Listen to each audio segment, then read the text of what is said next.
అందరూ బాగున్నారా? నేను మీ శ్రీవి హరిప్రజన స్వాగతం. మీ అందరికి నమస్కారం. అయితే 2024 ఆ రోజు కార్తీక మాసంలో నాగుల చవితి కుదరలేదు పుట్టలో పాలేయడం. అయితే సంకష్టార చతుర్దశి, పైగా మంగళవారం వచ్చింది.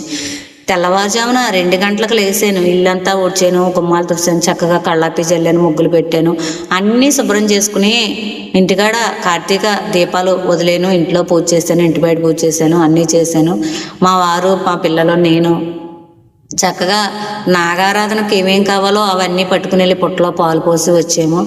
ఇంకా కొన్ని పనులుంటే అవన్నీ చేసుకుని వచ్చి ఇంటికి వచ్చిన తర్వాత చక్కగా టిఫిన్ తయారు చేసి మా పిల్లలకి, మా వారికి పెడుతున్నాను. మేము ఇంట్లో నట్టింట్లో మయంగా ఉన్నాను, మా పిల్లలకి పెడుతున్నాను.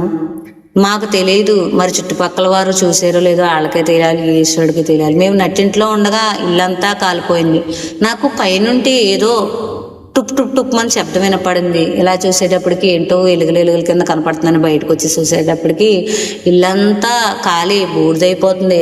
ఆకాశాన్ని అంటేటటువంటి మంటలు, ఎంత మంటలు అంటే నిజంగా ఒకప్పుడు బ్రహ్మంగారు ఇల్లు తగలబెట్టారు కొందరు. ఒకప్పుడు పంచపాండవుల అక్క ఇంట్లో పెట్టి కొందరు తగలబెట్టారు. నా ఇల్లు వాళ్ళు తగలబెట్టారు, వీళ్ళు తగలబెట్టారు అని నేను అన్నాను. నా ఇల్లు నారాయణుడే తగలబెట్టాడు. ఆయన అనుమతి లేనిదే ఇంచి కదలదు. నన్ను ఎవరైనా బాధ పెడుతున్నారో అది నారాయణుడే, నన్ను ఎవరన్నా ప్రేమగా పలకరిస్తున్నారో అది నారాయణుడే అని భావిస్తాను నేను.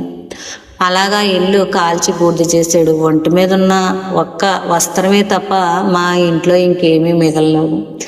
అందరూ చుట్టుపక్కల పెద్దలందరూ వచ్చారు. పెద్ద డ్యామేజీ కాదని రాశారు. తలకొక 500, తలకొక 1000 రూపాయలు ఇచ్చి ఒక 50,000 దాకా సహాయం చేశారు. ప్రభుత్వం నుంచి ఒక 15,000, ఊళ్ళో ఒక 35,000 కలిపి 50,000. ఎటువంటి సహాయం కూడా గవర్నమెంట్ నుంచి అందలేదు. ఒకవేళ జనబలం ధనబలం ఉన్నవారికి అందనిచ్చినేమో. నాకు ఎవరి కాళ్ళు పట్టుకోవడం తెలియదు, పరమేశ్వరుడి కాళ్ళు తప్ప. ఎందరో గొప్ప త్యాగులు, గొప్ప వాళ్ళందరూ నారాయణుడి సంకీర్తనే తప్ప నరుడి సంకీర్తన చేయనన్నట్టు నేను నారాయణుడి పాదాలే పట్టుకున్నాను. కామని నాకు ఎవరి పాదాలు పట్టుకోవడం రాదు. అందుకే నేను ఇలాగా పరీక్షింపబడుతున్నానేమో. హరిప్రజన లైక్ చేయండి, షేర్ చేయండి.